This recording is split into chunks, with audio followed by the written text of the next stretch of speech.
Hello. Hi, everyone. My name is Velasquez.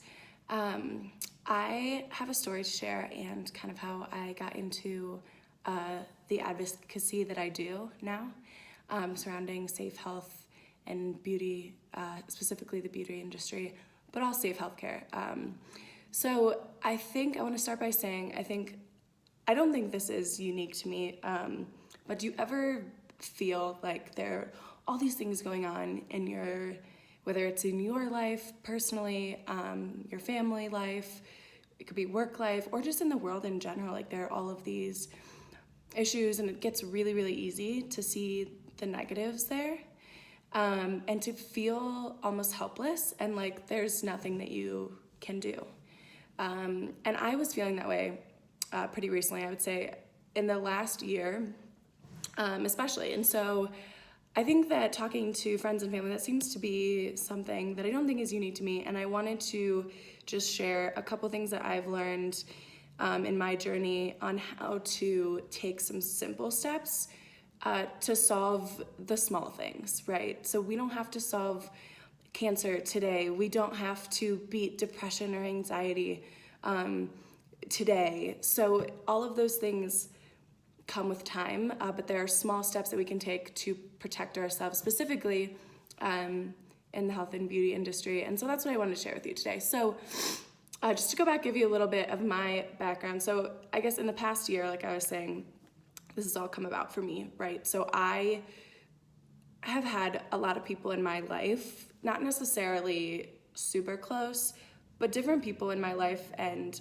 of my friends and family that I've seen pass away in the past year. And so I had this feeling, I guess last summer, so a few months ago, where I was just frustrated and felt helpless and just got really caught up in feeling all of those things. Like, why did my best friend's father have to go too soon? Why did a friend that I knew in college commit suicide? And how, like, I just felt so out of control of all of those things. And so I've always had a sweet spot for science. I started college pre-med, and while that's not totally what I do now, I still love researching on my own about science-y stuff.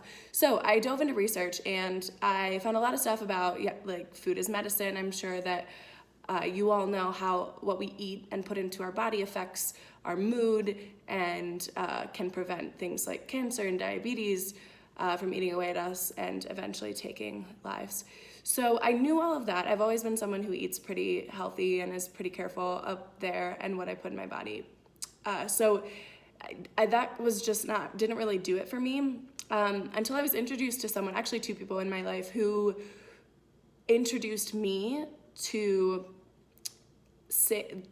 first the problems in the health and beauty industry, the lack of regulation, the fact that it's been 80 years since there's been a law to regulate the beauty industry, and the fact that most breast cancer patients, they don't have a history of family breast cancer, and there are environmental factors that affect them getting that disease. And so I started learning all of these things, and I've never been into skincare, or I don't wear a ton of makeup, and so I always buy cheap things from the drugstore. Target's my best friend for everything, always, which it still is, just not for cheap makeup. But anyway, so I first learned about this because I was like, I'm doing all of these things for my body health-wise and what I'm eating, but when it comes to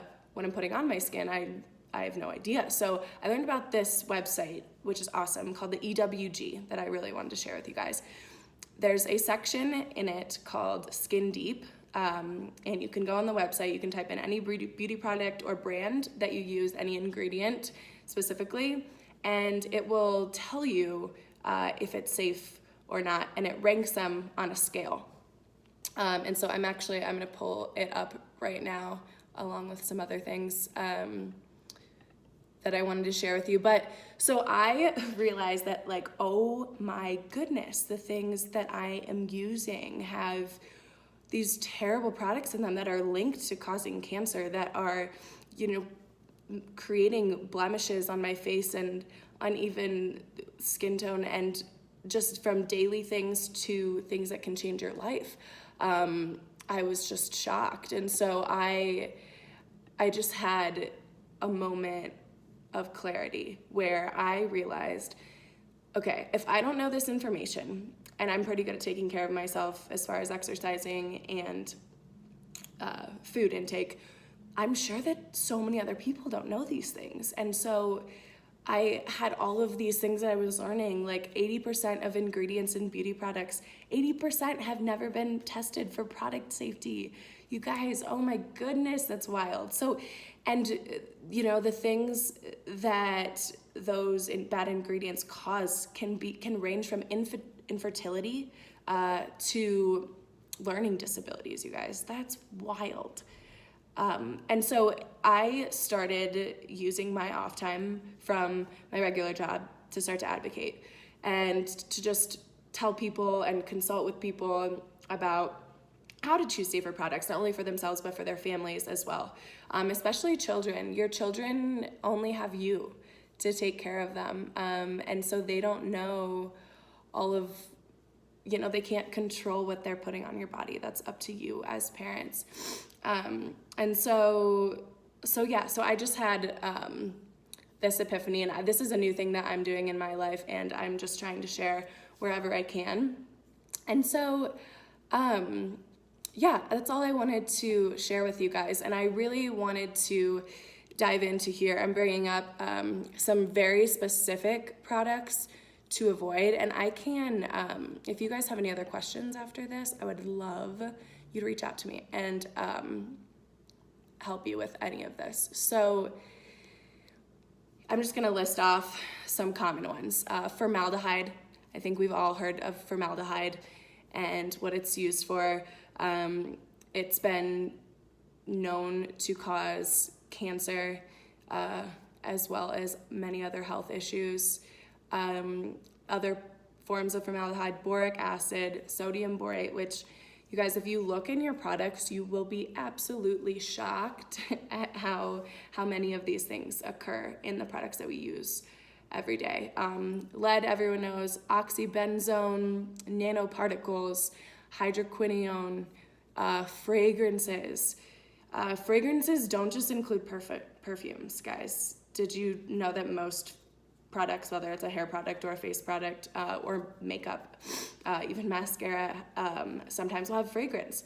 So lipstick a lot of times has a fragrance. So just watching out for those things, I think, is what I wanted to get across here. And then also, please reach out if you have any other questions about how to go about finding these things, because the main reason that this matters, you guys, is that we can't control everything, right? We can't control every aspect of our lives. We can't control if someone goes outside and gets hit by a bus. We can't control if every time someone gets cancer. But if there are things that we control, why wouldn't we work to simple things that we can control? Why wouldn't we work to do that in our everyday lives and just go for those small steps that we can control?